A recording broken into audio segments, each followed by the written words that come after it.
Community of the Triangle in Raleigh, North Carolina, and I'm honored to be sitting next to David McKay. David lived and trained at a Zen Buddhist monastery in California for 18 years.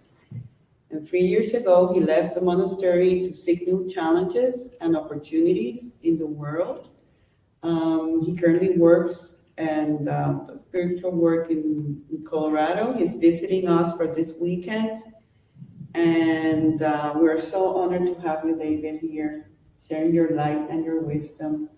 So we're going to have some time to, yes, he's the author of the book, The One Open Door. Highly recommended if you haven't had a chance. It's beautiful work to make you more aware and pay attention. Anyways, we're going to start off this time together by having David lead us into a meditation. And then when we finish the meditation, we will have some time to get to know you better and get our questions answered. Okay. Does it sound like a plan? That sounds like a plan. Okay, but this one's for you. Okay. Okay, so if you would, let's prepare for meditation for a moment. You're welcome to close your eyes if you like. And it's also, you could have your eyes open. If you choose to have your eyes open, I'd recommend that you let them go just slightly out of focus. Maybe rest them in some place where you're not going to be distracted in front of you.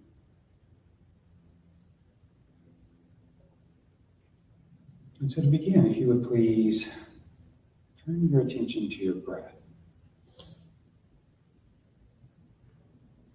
Feel your breath as it enters your body and fills your body and leaves your body.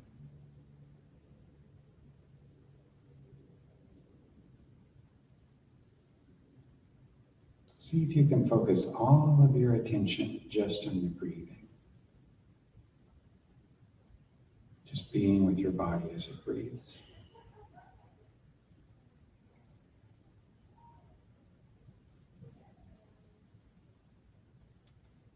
Now you may notice that there are things in your mind that would want to pull your attention away.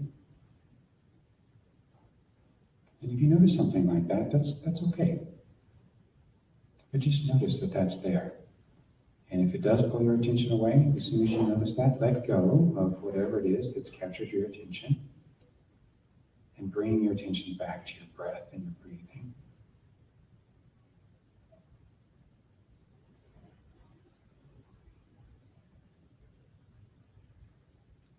If you would, look around inside your body and see if you can find any places of tension in your body. Any places where it's not loose, or it's tightened up. And if you notice any places of tension, see if you can breathe into that tension and allow that tension to leave your body with the breath. Just as much as it's willing to right now.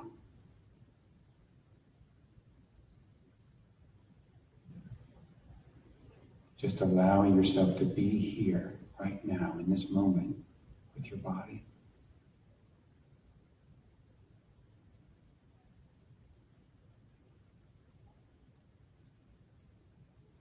And now if you would, move your attention to your emotional state. Notice what kinds of feelings you're having right now.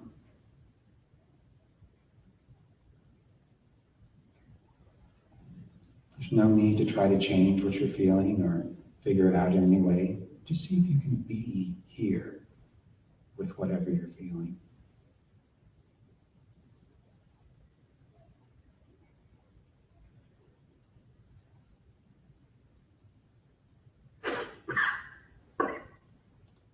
And now if you would, move your attention to your mind. Notice the thoughts that might be here. And again, just like with the emotions, no need to do anything about what thoughts are here. No need to try to change them or make them go away or anything of that nature. You might look at the thoughts as if there are clouds in the sky. You're just watching them. You're just noticing them, letting them pass by as they will.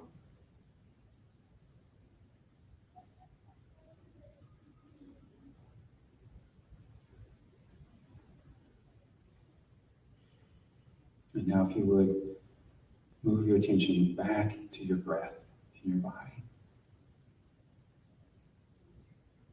Being in your body, feeling your body as it breathes.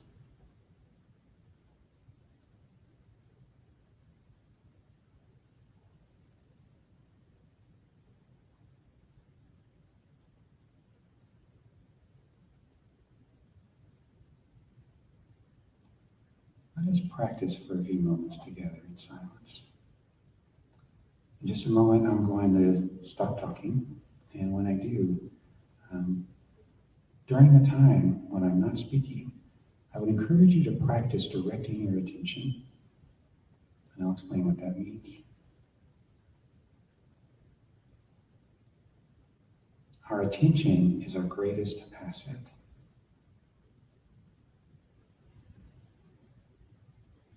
The focus of our attention determines the quality of our lives.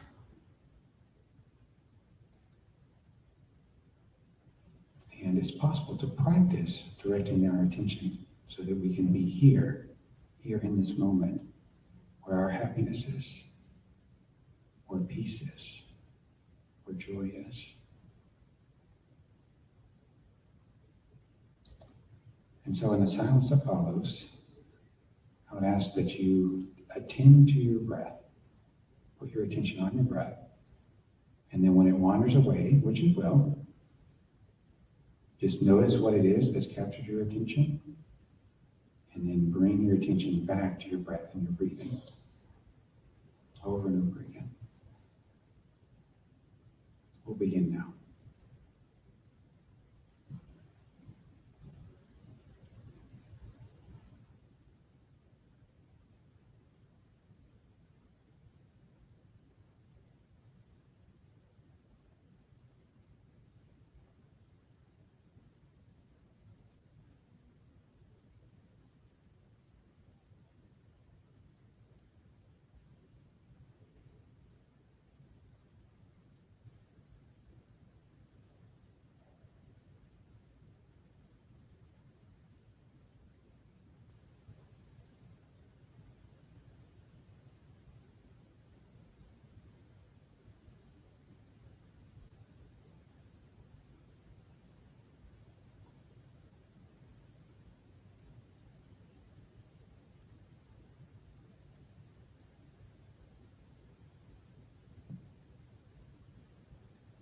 Notice where your attention is. Is it here? Your attention's wandered away, just very gently, without any kind of need to feel bad about yourself or anything of that nature for having your attention wander. Just notice that the attention has wandered and bring it back to the breath.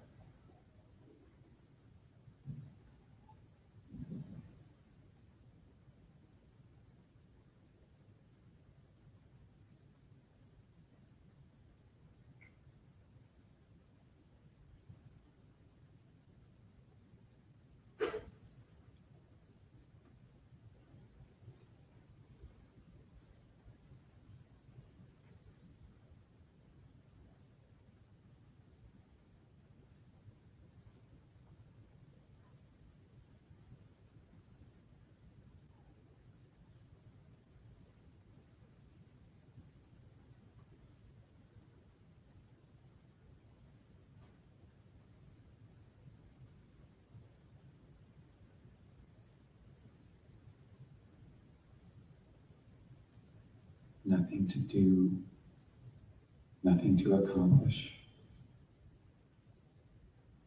nowhere to get, no need to try to have any particular experience.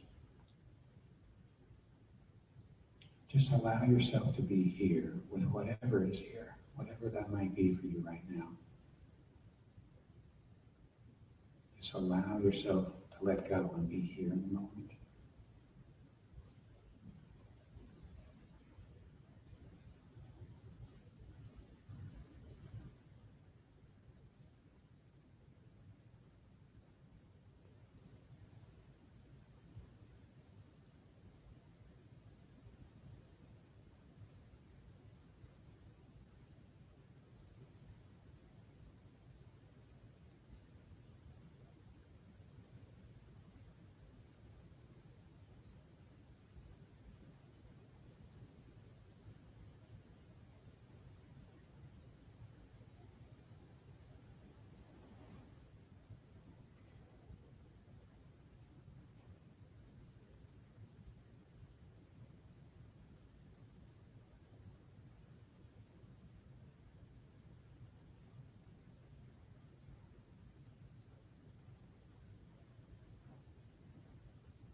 Notice the peace that is here in the present moment.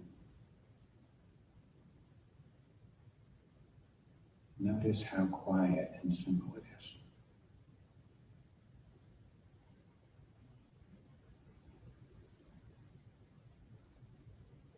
Notice that there's nothing wrong here. Everything just is as it is.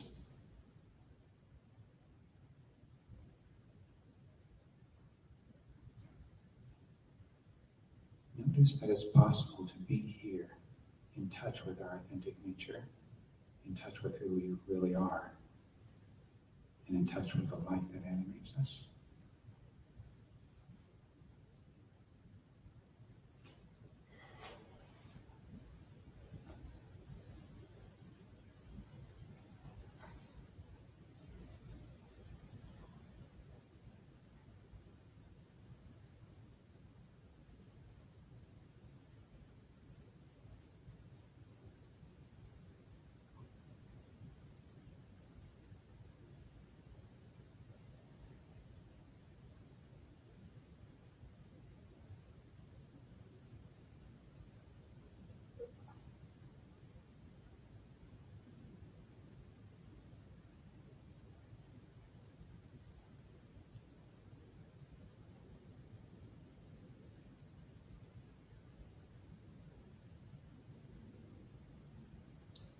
And now if you would take a couple of nice, long, deep breaths.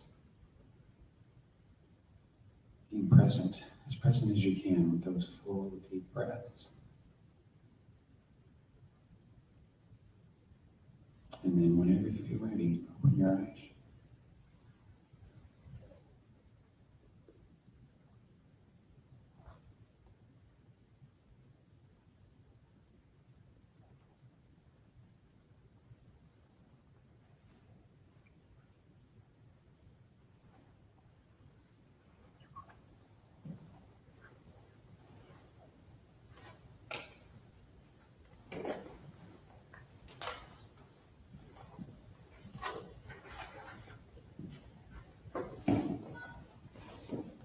Thank you, David, so much.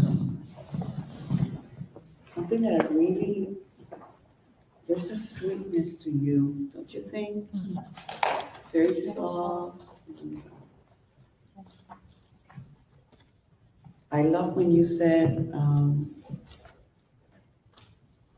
your attention is your biggest asset. Mm-hmm. It can destroy you, right? Yes, It can absolutely. save you. Mm-hmm. Absolutely. Yeah. Well, and Yeah. okay. It really is, and it's that information is not out there. We don't talk about attention.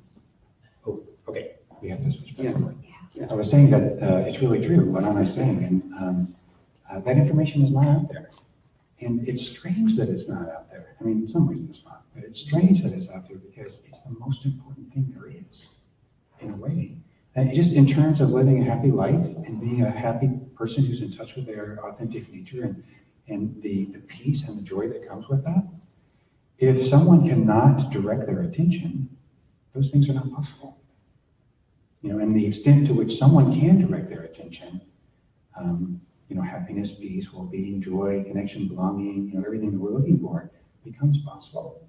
And the reason is because, we have this, in my language, we have this conditioned mind, this programming that's up there that is, we internalize as children, and it's not happy. It's not there to get us to a place of happiness and peace and fulfillment. It's there to sabotage those efforts and to have us live in a place of suffering. And that the conditioned mind is directing our attention all the time.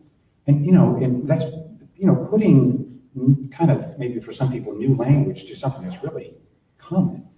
It's just, if my mind is just going where it wants to go, where will it go?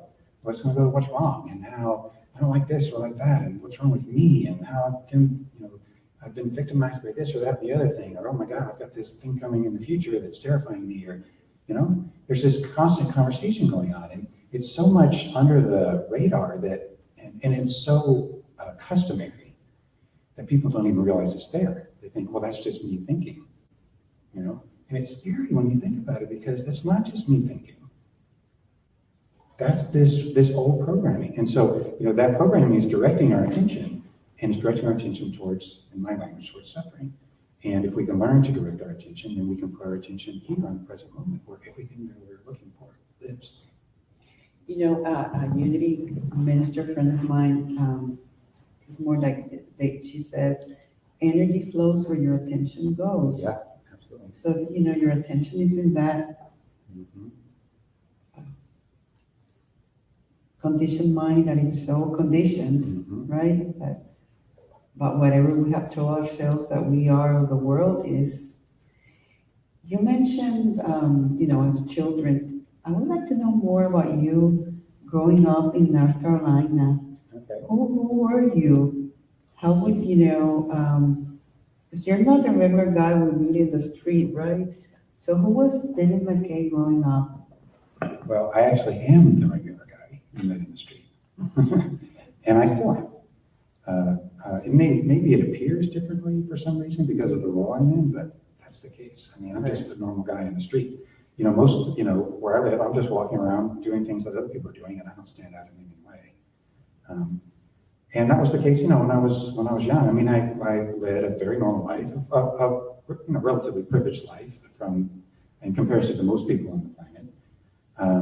You know, I grew up in the suburbs. I did all, you know, the junior high, I went to high school and did all those things, and I suffered a ton, you know, and along with my friends and everybody else, you know, I thought there was something wrong with me, and I thought I couldn't figure out how to fit in, and, you know, the same things that everybody struggles with. And I went to college, and, you know, I was not brought up in a world where what I had chosen to do was any kind of in the conversation whatsoever. I did have a grandfather who was a minister, and his wife, my grandmother, was very religious, and so that probably got passed down in some ways. But, you know, I was supposed to be somebody important, you know. I was supposed to be, you know, do something that made a lot of money and got a lot of status and prestige, and, you know, just that basic social programming. And it just, something in me just reviled against that, and I couldn't do it. I just couldn't do it. And because I felt my unhappiness, but I didn't understand it. And so, yeah. And then this to me is been the greatest gift of my life. And I think potentially the greatest gift for everyone is that, you know, when someone is willing to make a difference for themselves and to look and see what's going on, life, God, whatever you want to call that, absolutely cooperates. And when I look back, I mean, I can look back actually over my whole life and see it, but particularly from the time when I was like in my mid-20s, and I consciously gave up the path that, you know, my family and, you know, society I lived in had presented to me, just as a way of saying, you know, the hand of God took over, and I've just been given exactly what I've needed, has needed ever since then. And that includes going to a monastery and everything that happened there and everything that's happened since. So it's like you had the courage, but there was the grace. Yes, right? Absolutely. Yeah, and that's I've been talking about that a lot lately because it's just really clear that you know, life, God will absolutely give us what we need, but we have to do our part too. We have to show up. You know, you can't just kick back on the couch and say, you know, help. You know, it's like we have to. It's just, I don't know why it's set up that way, but it is. That's just the arrangement we have with life. Is if we show up, life will show up with us. If we don't, usually what shows up instead is conditioned mind, and we just will cycle around and around and around in suffering until we find the willingness to step outside of that. It takes courage because we are breaking a pattern. We are standing up to ourselves, and not necessarily what everybody else's definition of ourselves is. And that can involve rejection, right? Like, what's wrong with you or what? And just to say, no, I'm just honoring my soul, even though I might not have everything clear, because I know you were not completely clear, but you knew that this is not it. And the overwhelming, this is what we discussed last week, is like when the soul wants to really experience something and nothing else will satisfy it, right? And it's like it's either you do it or I don't know what's going to happen. It's like you're going to really drown in suffering. It's. I meant to ask you too. So, what was your religious upbringing? Did you go to a traditional church? Were you already? I mean, your mom has been really active here for years. You know, how did you connect with God or the divine or spirit? I was raised in a traditional Christian church, as a Lutheran church, and I had a really good experience there, actually. A lot of time, folks who end up Buddhists come out of difficult experiences with religion, but that wasn't my case at all. My grandparents, as I said, were very religious and very Christian, and were rigid in that. The church I brought up in was not, and as a matter of fact, I'm still in touch with the minister of the church that I'm actually going to see him in a couple of days. He's an older man now, but I had really admired him, and I admired his whole family because he raised his family with Christian values in a way that had a lot of integrity. And so that was part of it. I think I really looked up to him. It was a good foundation. It was a good foundation. Yeah. And then I was actually, I was called sensitive as a kid. And, it was said in my family, that kid's going to grow up and be a minister, And that has kind of come to pass. It just hasn't been in the form that everybody expected. But yeah, there's always been something there. There's always been a spark there. And when I look at what you said, it takes a lot of courage. It takes incredible courage because, all of our society is structured around conditioned mind. And somebody who's trying to make a choice that's beyond conditioned mind looks like a radical. But the thing for me that, and I've experienced a lot of resistance from that and a lot of just questioning looks and, lost friends over it and all kinds of things. But the thing that has always been sort of my foundation in that is just this experience of rightness. And you were kind of, what you're saying was kind of implied With yourself. Yeah, it's like, this feels right. I know, I don't understand it. I don't understand where it's going. I don't know where it's coming from. I don't understand why it's happening to me when it doesn't seem to be happening to other people, but I can feel the rightness of it. And that compared to like the pressure of other people who are living in conditioned society who want me to do what they're doing so they feel comfortable, there's just no comparison. Like, I'm not with that. So you're willing to take the rejection of others, but be at peace with yourself, right? Yes. I so relate to what you're saying because in my case, I grew up Catholic, and I'm like you, I'm so grateful for my Catholic background. But I wanted more. And I had questions. I remember my adolescence too, that my parents took me to a Unity Church when I was 13, 14.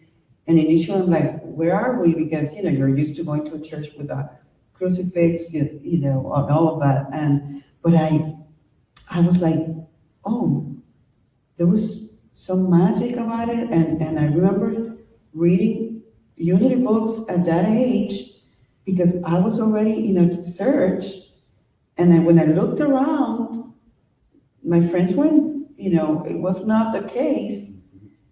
But it was mine, and it was just what I needed to do. I mean, I so compare that when I went to college, I was second or third year, I was 20, and I was experiencing a lot of inner suffering too. And nothing was outside, everything was good, and I was miserable, right? So I could so relate. And what helped me initially was that I went on to take a transcendental meditation class, and that's the only thing that brought relief. At the time, I was dating a German engineer who told me, "You're what?" Like, I got to meditate, and I'm like, I don't care if he thinks I'm crazy. I gotta do this for me, right? So it's almost like, I guess that some of us are in a point where there's an internal agenda that has to be fulfilled, and we're willing to step up on our own path. And like you were saying, it's amazing, like for you, the lady who taught you to meditate initially and all of that, that was the path that life offered. And for me was something, it was different, but it was there too. And I did have to make some decisions too. So Did you give up a successful career? yeah. Somebody told me that. Yeah. So that's the same, it's really the same change, isn't it? Same kind of very bold, courageous decision. Like in the outside world, I was, running a company. Everything seemed perfect. And when I stood up and say, I'm walking out of here, everybody freaked out. It's like, you must be, even my dad sent me to a psychiatrist. It's like, there must be something, because, he supported but he saw it like, you can do whatever you want to do spiritually, but don't leave the business. Right. And when I said, I don't know what's going to happen, but I'm out of here. But this interview is not about me, but essentially, yeah, I had to stand on my own courage and be willing, and this is something we were discussing last week, Chopra says, be willing to be in the unknown.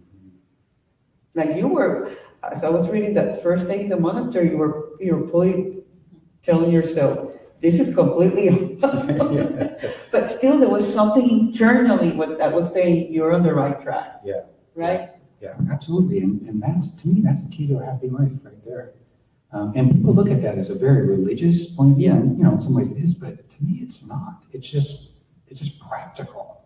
It makes sense. Well, if I want to be happy, how am I going to be happy? I need to get out of here and I need to get here.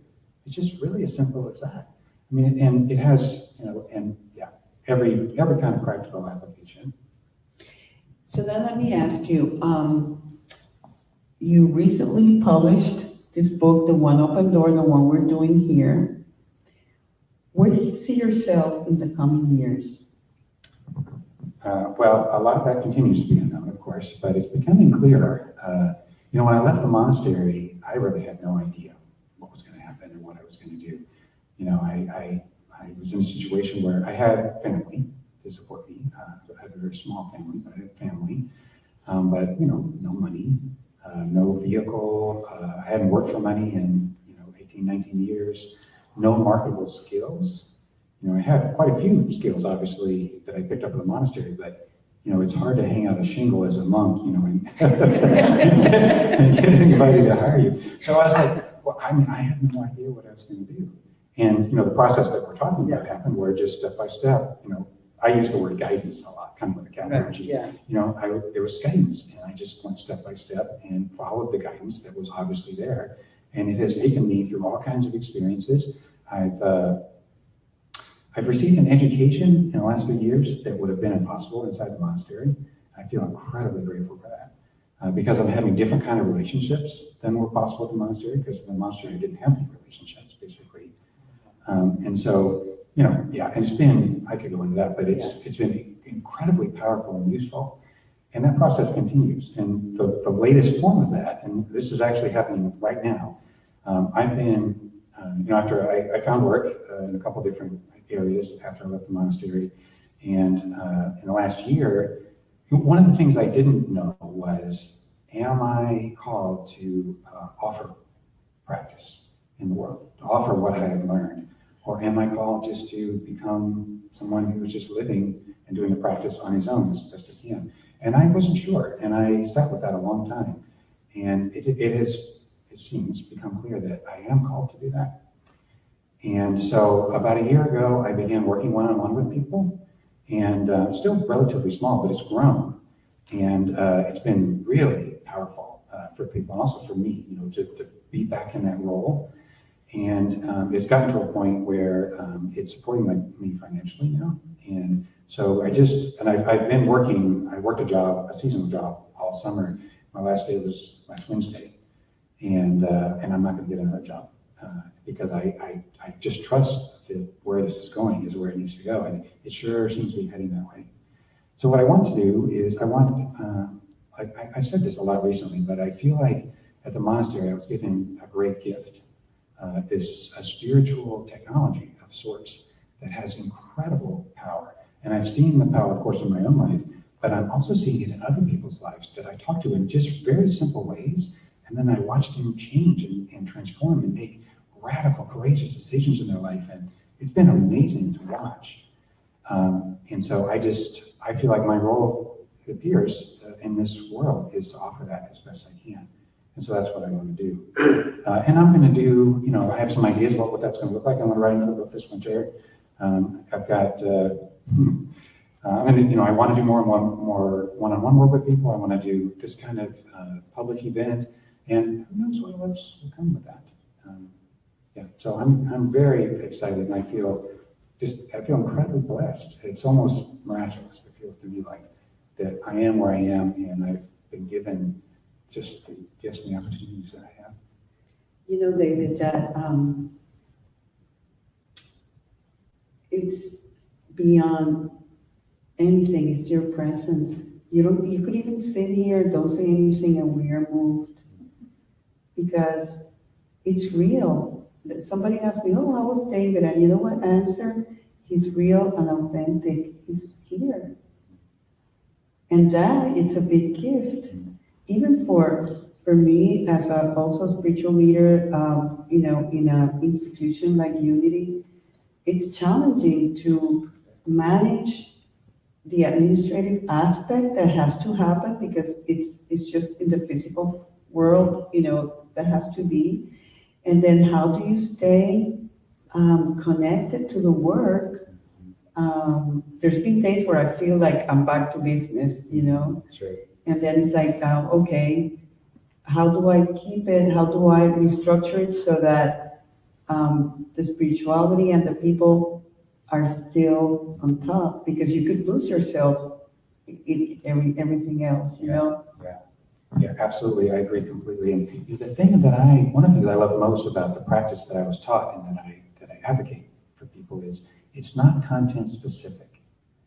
You don't have to be doing something spiritual for it to work. Right. You can be doing anything for it to work. And so, like what I'm attempting to do in my life is, I don't want the practice to be something that, I talk about occasionally, but otherwise I'm just going around like living like everybody else is living.